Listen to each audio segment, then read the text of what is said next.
Okay, so let's look at another example where we form two new asymmetric centers, not having had one asymmetric center already. Oop, I'm giving away the answer. All right, so we have formed two new asymmetric centers in our product. How many stereoisomers will that create?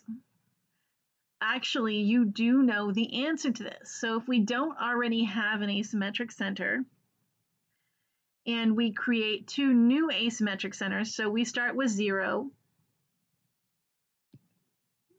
Okay, so start with 0 asymmetric.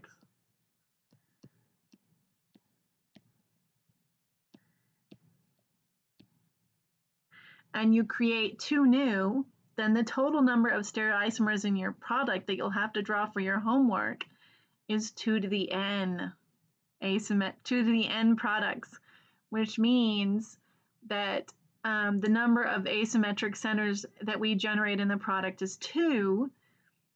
So we get 2 to the 2, and that is equal to 4. So this reaction will create 4 stereoisomers. And the stereoisomers obtained as products is going to depend on the mechanism of reaction. So in step 1, in this reaction where we are using halogenation of an alkene with acid, we are going to first step, pi bond adds hydrogen. But hydrogen can either add to the top or the bottom of the pi bond. So hydrogen can add either syn or anti. So here is the product of the first reaction. Here's our new hydrogen, yellow on the solid wedge or on the hatched wedge. So that is the addition of the hydrogen. After hydrogen is added, that forms the carbocation intermediate. Now the carbocation carbon, the chloride can add to either the top or the bottom. So it can add above. Oops. I thought that was the laser pointer. Okay, so if it adds above to the top of the empty p orbital, then we have the solid wedge, chlorine. So highlighter. So here's our chloride addition, adds above, we get the solid wedge. It adds below, we get the hatched wedge chlorine. And that is when the first hydrogen added was added on the solid wedge. So those are those two products. Now, the relationship, once we've added the hydrogens, is that these are enantiomers. The carbocations are enantiomers.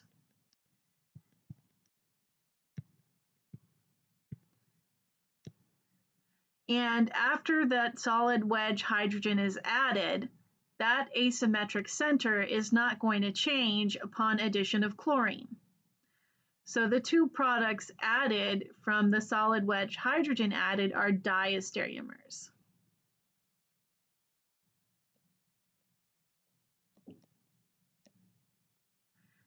And then on the enantiomer of the hydrogen addition where we added hydrogen on the hatched wedge, the chlorine can have, again, above addition or below addition. So we get chlorine on a solid wedge.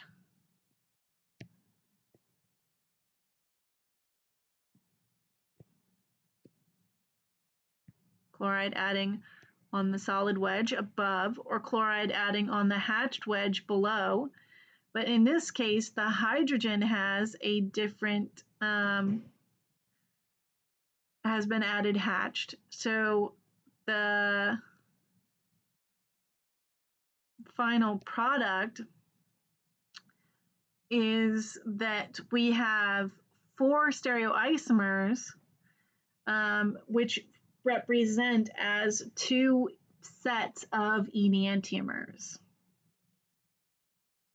And we have pointed out that these two are enantiomers.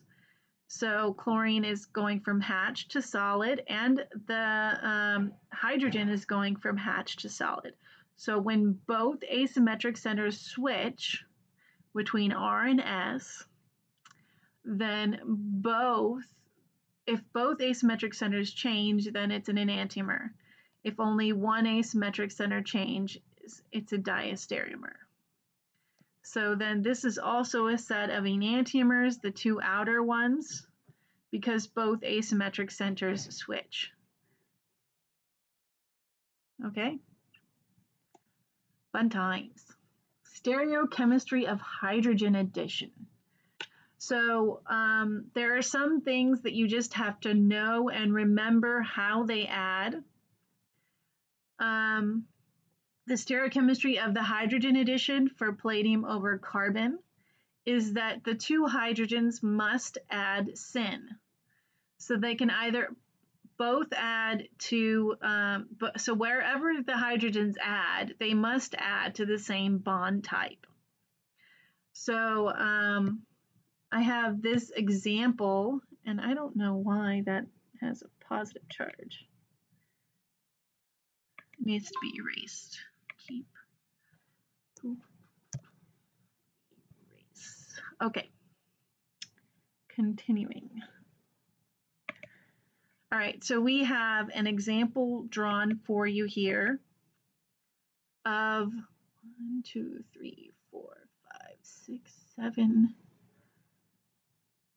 3, 4 dimethyl. Oh, okay, so Z 3,4 dimethyl heptene. Oh, 3-heptene. Yeah. Z 3,4 dimethyl 3-heptene. So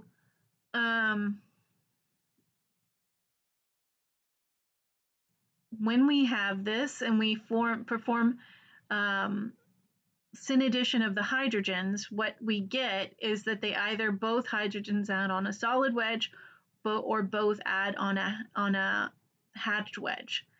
So because we get both of these as products, then we have to decide after we evaluate if they are the same thing or if we have made asymmetric centers.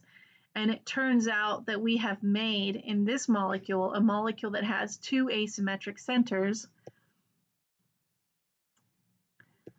So our two new asymmetric centers are here and here. On one, I have a methyl and ethyl and 1, 2, 3, 4. A 5-carbon group on the green one. And on the yellow carbon, I have a methyl, a 4-carbon group, and a 3-carbon group. So that is that each of these, yellow and green, have 4 different groups. And then we can determine the configuration RRS, and for that I think I'll use the other isomer where both of the hydrogens are on the hatched wedges. For the yellow carbon, I would label the priority of groups as the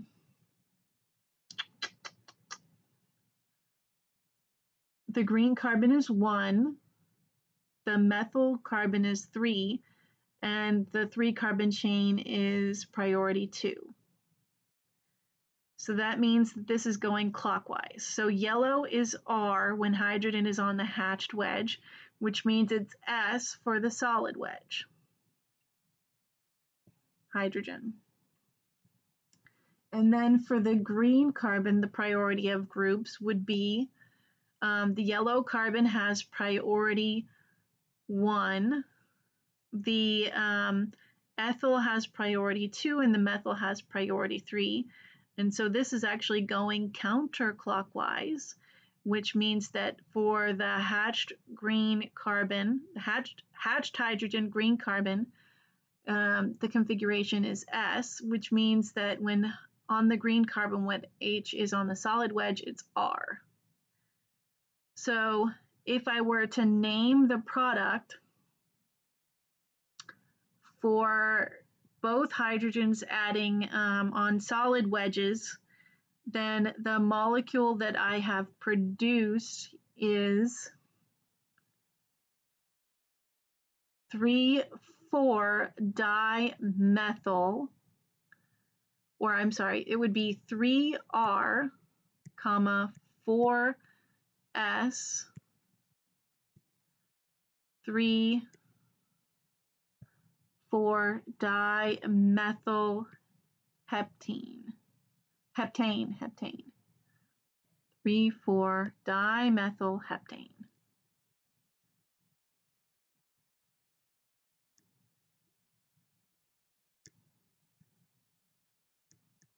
And for the isomer where both of the hydrogens added on hatched wedges, the name would be 3S4R,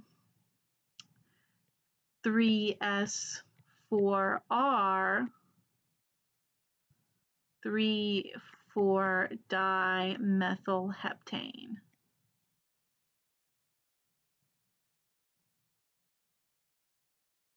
So in this case, because of even though we created 2 new stereoisomers, because of the specific syn addition of the hydrogens, we only generate a pair of enantiomers, and we don't generate all 4 stereoisomers possible. We only generate 2. Okay, so syn addition to a cis isomer forms what we call the Erythro enantiomers. So we get this. And if, so that's for syn addition to a Z isomer will form the Erythro enantiomers. And so it might just be easier to remember, well, what is an Erythro enantiomer? That is when the new hydrogens that added syn are on the same side in the Fisher projection. Now, if we had an E enantiomer and we added the hydrogens to the E enantiomer, what we would get would be the Threo enantiomers for our Fisher projection, and you should draw your newly added hydrogens on the opposite side of the Fisher projection. Okay? And then your main carbon chain is always the vertical line. Okay? And put your stereoisomer, your asymmetric carbons at the cross point carbons. Okay. So how about for a ring? Does it make a difference?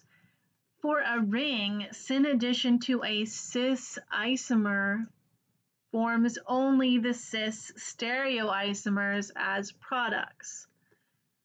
So when you draw the product of adding H2 syn to a ring, you should draw the 2 cis enantiomers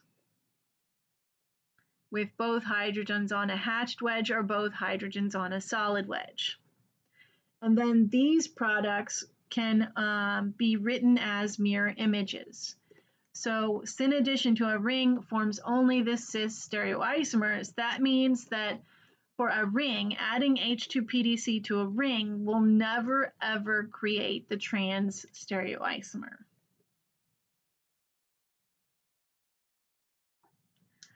All right, so then for the title of the slide, I had to eliminate the example that the book put on the slide. That's why I drew a line through it, because the title did not match what they were trying to convey.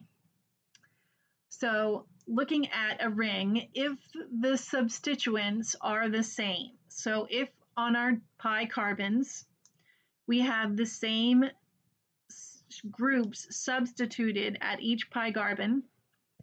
So we have both methyl and methyl. These are identical, same. Then for the product, we will create, when we perform syn addition, that generates a meso compound. Either meso or simply achiral because of a mirror plane. So in this case, this is actually, the example that I gave is actually possibly achiral, because as we go around the ring, actually that's not correct. So they are two asymmetric centers, because if I pick this asymmetric center and I go clockwise, I would get the groups CH2, CH2, CH2, CH, CH3. And if I went counterclockwise from that direction, I would get the complete opposite. I would get CH, CH3, solid wedge CH3, CH2, CH2, CH2. So because they are not identically written, both having the same carbon 1 as CH2, then it is an asymmetric center. And so these are meso compounds. And notice that the meso compound has the internal mirror plane, just as an achiral molecule would have an internal mirror plane. All right, rules for cyclic alkenes. All cyclic alkenes have cis-pi bonds unless they have at least 8 ring carbons. So ring strain prevents a trans-pi bond in a ring size that is less than 8 carbons. Trans-pi in ring, impossible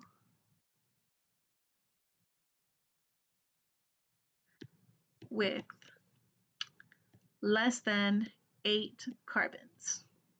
So the first time we can have a trans-pi bond in a ring is at trans-cyclooctene, the 8-membered ring. And that is actually a strained pi bond because of the way that the atoms have to bend in order to form that trans bond. So even trans-cyclooctene, although it can form, is very unstable. You need a larger ring size. The larger the ring size, the more possibility of a stable trans bond.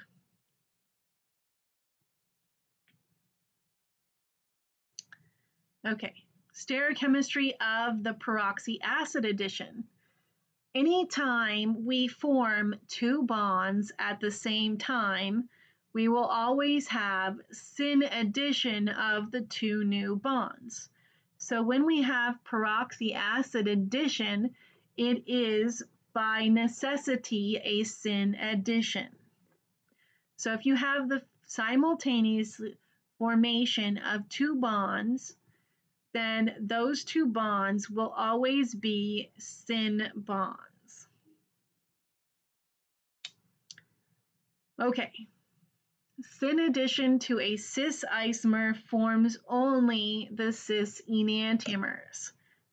So for a peroxyacid addition, the the 3-membered cyclic ring will be the cis enantiomer of the 3-membered, the cis isomers of the 3-membered rings. But depending on whether the oxygen adds to the top or the bottom will give us the 2 enantiomers. So addition to the top gives us 1 enantiomer, and addition to the bottom gives the other enantiomer. And so the relationship that these have, we can identify, let's highlight green and yellow again. And for the green carbon, we can write out the priority of groups. Okay, so priority 1, oh, whoops. I am really bad at that. Okay, priority 1 for green is oxygen. Priority 2 for green is the yellow carbon, yellow highlighted carbon. Whoops, highlighter. Priority 3 for the green carbon. Oh, I'm irritating. Okay, pen. Is the methyl group, and priority 4 is the hydrogen. So if we then take our numbers and we go, we can see that when you draw the arrow, you are going clockwise as you move from 1 to 2.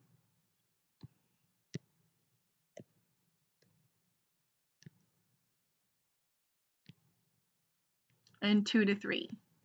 So the green carbon is R for the first cis enantiomer.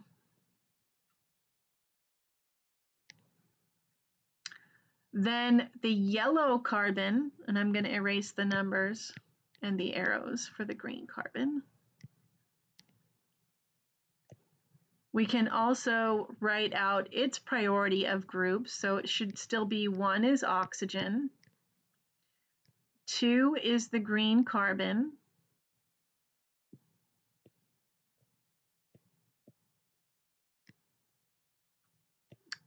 3, whoops, is the ethyl group, and 4 is hydrogen. So then if we write out those numbers, we're going from 1 to 2 to 3, and we draw the arrow, we can see that we are going counterclockwise. And so that yellow carbon has the configuration of S. Whoops, I can leave that there. Erase these numbers.